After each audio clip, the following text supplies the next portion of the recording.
Udah di video. Jadi salaman Dia berantem. Salam. Kiko jadi keras. Dibilangin aku sudah suka nge-gym. Mulai. Udah dari tadi. Sok mulai. Nambah durasi.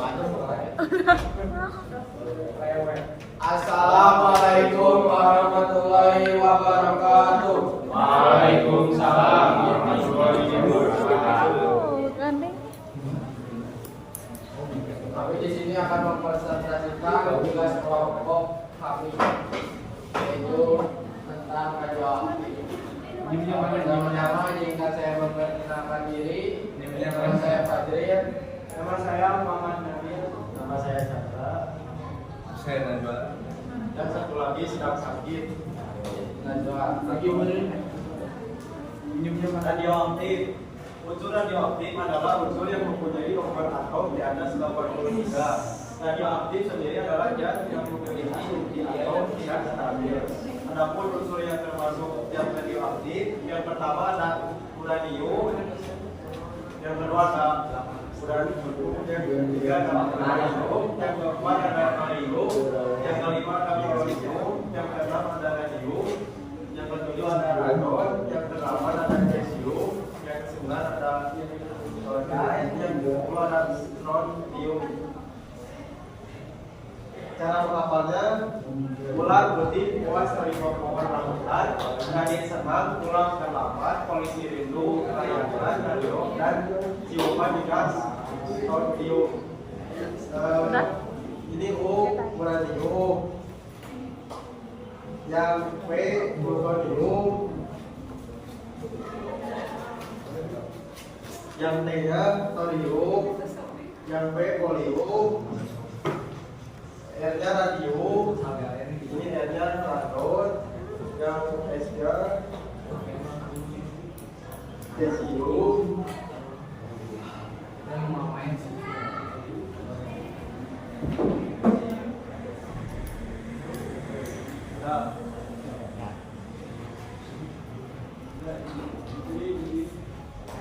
yang selanjutnya yang kelima unsur di alam. Sebagian besar unsurnya logam terdapat sebagai deposit di bawah permukaan tanah. Biji logam biasanya digolongkan menurut jenis anonimnya. Logam pada umumnya terdapat di alam tambang dalam bentuk biji-biji berupa perpaduan atau mineral. Biji logam tersebut masih terikat dengan unsur-unsur lain sebagai oksida, sulfida, atau karbonat. Logam radioaktif misalnya uranium dan radium dalam penggunaan dan pemakaian pada umumnya. Logam tidak merupakan logam murni melainkan logam paduan. Logam murni dalam pengertian ini adalah logam yang tidak tercampur dengan unsur lainnya, atau pengertian lain yaitu yang diperoleh dari alam hasil tambang dalam keadaan murni dengan kadar kemurnian 99,99%.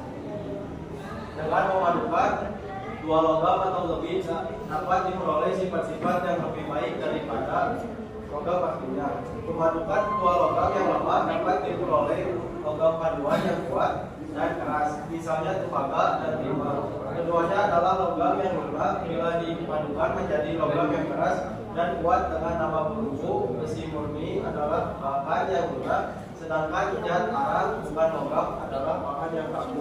Paduan besi dengan zat yang menjadi baja yang keras dan liar. Sifat fisika. Satu, peluruhan radioaktif. Sifat paling mencolok dari zat radioaktif adalah kemampuannya untuk mengalami peluruhan radioaktif. Proses ini melibatkan pelepasan energi dalam membentuk partikel seperti partikel alfa dan beta, atau dalam bentuk gelombang elektromagnetik seperti sinar gamma dari inti atom yang tidak stabil untuk mencapai kestabilan. 2. Setengah hidup atau half-life. Zat radioaktif memiliki setengah hidup, yaitu waktu yang diperlukan untuk setengah dari jumlah zat radioaktif dalam sampel untuk mengalami peluruhan menjadi zat non radioaktif atau produk peluruhan lainnya. Tiga, radiasi. Zat radioaktif menghasilkan radiasi yang dapat berupa partikel alfa. Partikel berisi 2 proton dan 2 neutron. Partikel beta, elektron atau positron, atau sinar gamma, gelombang elektromagnetik dengan energi tinggi. 4. Perubahan nuklir. Perubahan radioaktif seringkali melibatkan perubahan dalam jumlah proton dan neutron di dalam inti atom. Sifat kimia. 1. Sifat reaktivitas. Zat radioaktif memiliki sifat kimia yang sama dengan unsur-unsur non-radioaktif dalam tabel periodik. Mereka tetap mempertahankan sifat-sifat kimia dasar yang terkait dengan kelompok atau golongan mereka dalam tabel periodik. 2. Reaksi dan ikatan kimia. Zat radioaktif dapat berpartisipasi dalam reaksi kimia yang sama dengan unsur-unsur non-radioaktif, membentuk senyawa-senyawa kimia yang mungkin memiliki sifat radioaktif atau non-radioaktif tergantung pada kestabilan inti atom yang terlibat. 3. Perilaku dalam lingkungan. Zat radioaktif dapat berinteraksi dengan lingkungannya seperti halnya zat non-radioaktif, namun karena sifat radiasinya, zat-zat ini memerlukan pengelolaan yang hati-hati untuk memastikan mereka tidak menimbulkan risiko yang tidak diinginkan bagi lingkungan dan manusia. Pemurnian zat radioaktif. Pemurnian zat radioaktif adalah proses rumit dan memerlukan teknik khusus tergantung pada jenis zat radioaktif yang akan dimurnikan. Namun ada beberapa metode umum yang digunakan dalam pemurnian zat radioaktif. Metode pemurnian. 1. Memisahkan kimia. Salah satu cara umum untuk memurnikan zat radioaktif adalah dengan menggunakan teknik pemisahan pada kestabilan inti atom yang terlibat. 3. Perilaku dalam lingkungan. Zat radioaktif dapat berinteraksi dengan lingkungannya seperti halnya zat non-radioaktif, namun karena sifat radiasinya, zat-zat ini memerlukan pengelolaan yang hati-hati untuk memastikan mereka tidak menimbulkan risiko yang tidak diinginkan bagi lingkungan dan manusia. Pemurnian zat radioaktif. Pemurnian zat radioaktif adalah proses rumit dan memerlukan teknik khusus tergantung pada jenis zat radioaktif yang akan dimurnikan. Namun ada beberapa metode umum yang digunakan dalam pemurnian zat radioaktif. Metode pemurnian. 1. Memisahkan kimia. Salah satu cara umum untuk memurnikan zat radioaktif adalah dengan menggunakan teknik pemisahan kimia. Metode ini memanfaatkan perbedaan sifat kimia antara zat radioaktif dan zat lainnya yang ada dalam campuran. Contoh adalah teknik ekstraksi melalui pertukaran ion atau proses adsorpsi. 2. Fraksionasi. Proses fraksionasi memanfaatkan perbedaan massa atom dari isotop zat radioaktif untuk memisahkan dan memurnikan isotop tersebut. Contohnya adalah proses fraksionasi gas untuk memperoleh isotop tertentu seperti uranium 235 dari uranium alamiah. 3. Sintering dan destilasi. Untuk beberapa zat radioaktif, teknik sintering atau penggabungan partikel-partikel padat atau destilasi mungkin digunakan untuk memisahkan atau memurnikan zat tersebut dari campuran. 4. Elektrorefining. Teknik ini umumnya digunakan dalam pemurnian logam, di mana logam-logam yang mengandung unsur radioaktif dapat dimurnikan dengan menggunakan proses elektrolisis.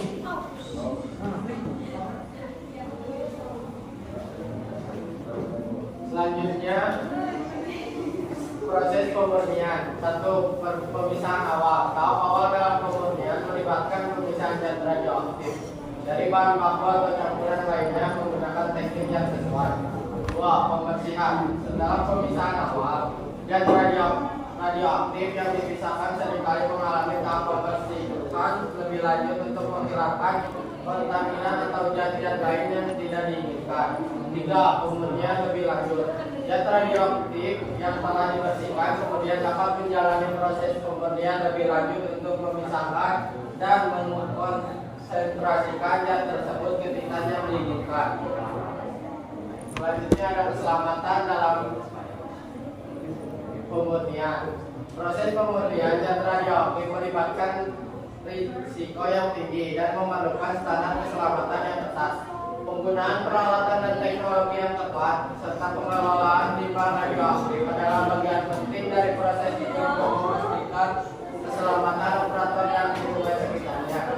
Setiap jenis zat radioaktif memiliki teknik pemurnian yang berbeda-beda, dan pemurnian zat radioaktif seringkali merupakan bagian penting dari industri nuklir, penelitian, dan penggunaan zat-zat radioaktif dalam berbagai aplikasi.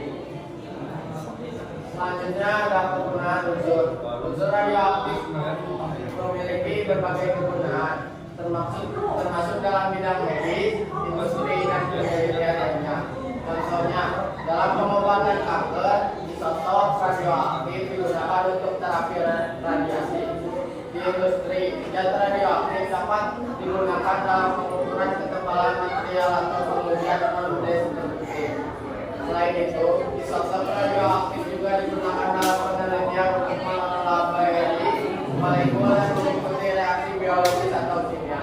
Meskipun memiliki manfaat, penggunaan zat radioaktif juga perlu diatur dengan ketat karena resiko radiasi yang dapat membahayakan manusia dan lingkungan. Terima kasih. Apakah ada yang mau bertanya?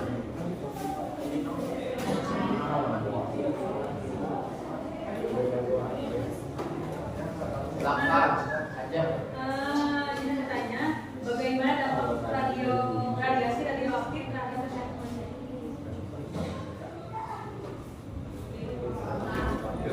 Bagaimana dampak radiasi radioaktif terhadap kesehatan pada kesehatan?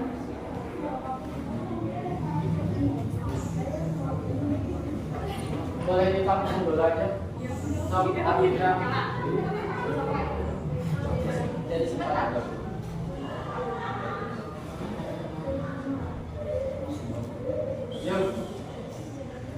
Izin menjawab pertanyaannya, bagaimana dampak radiasi radioaktif pada kesehatan manusia?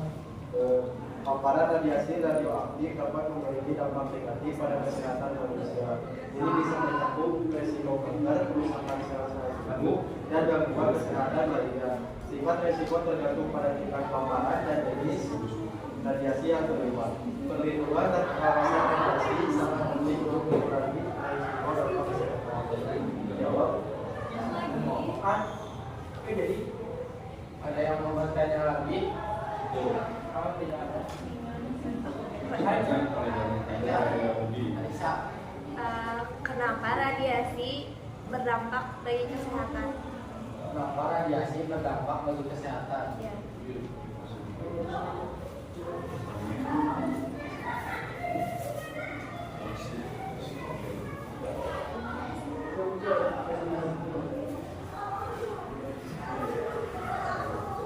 Karena izin menjawab pertanyaan Elisa, karena radiasi dapat berdampak pada kesehatan manusia karena kemampuannya merusak struktur sel tubuh.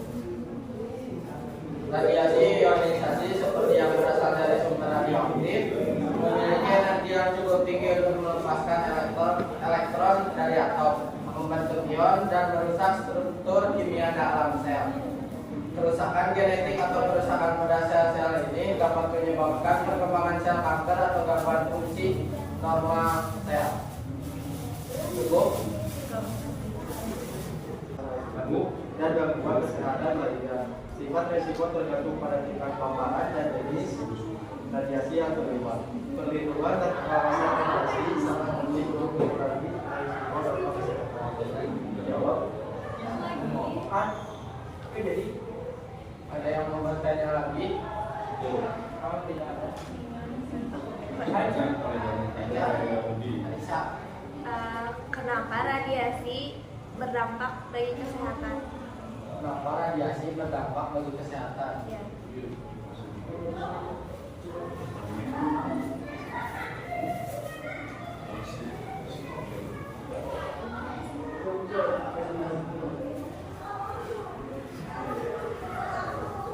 Karena izin menjawab pertanyaan Elisa, karena radiasi dapat berdampak pada kesehatan manusia karena kemampuannya merusak struktur sel tubuh.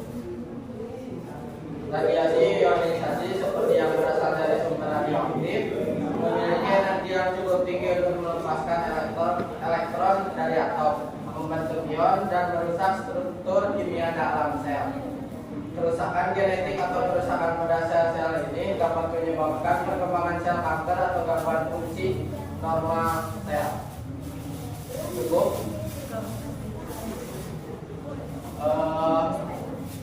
Cukup sekian dari kelompok. Oh, silakan.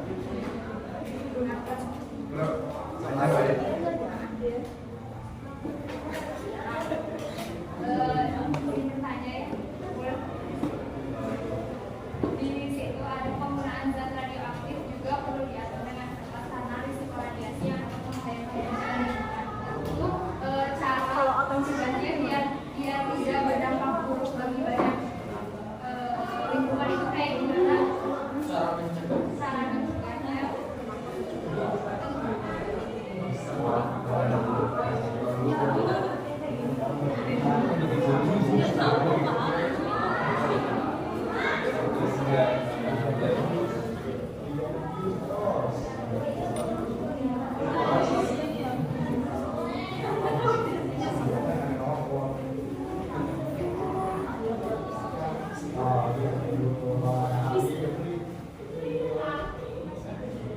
Untuk mencegah radiasi radioaktif yang dapat membahayakan lingkungan, ada berikut ada beberapa caranya. Satu, penanganan limbah radioaktif.